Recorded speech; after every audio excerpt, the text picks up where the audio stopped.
सावरकर सदनामध्ये मी आज दुसऱ्यांदा येतोय. सर्वात पहिल्यांदा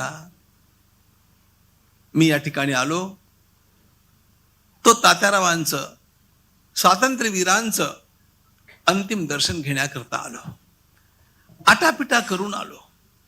मी तेव्हा तत्वज्ञान विद्यापीठामध्ये ठाण्याला शिकत होतो.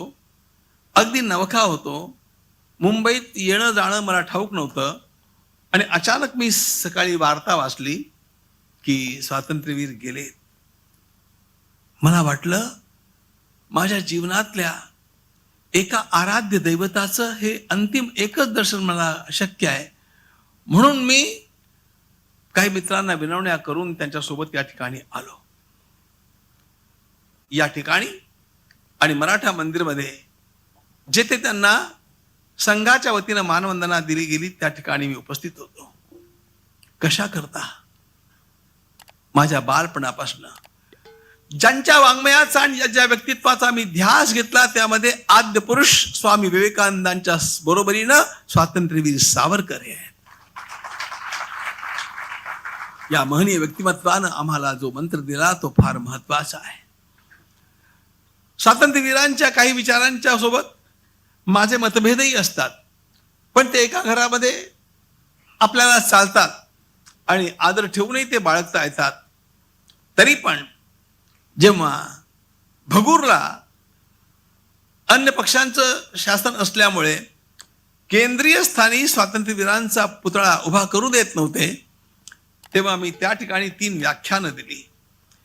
मी तिथल्या मंडळाला म्हटलं की माझं असं लोक ऐकणार नाहीत, पण 3 व्याख्यानं मी दिली आणि सांगितलं जगाला गवसणी घालणारा इतका महान पुरुष या भगूर शहरामध्ये जन्माला आला आणि जर त्याला आपण योग्य स्थान दिलं नाही तर पुढल्या पिढ्या तुमच्या तोंडात शेण घालतील.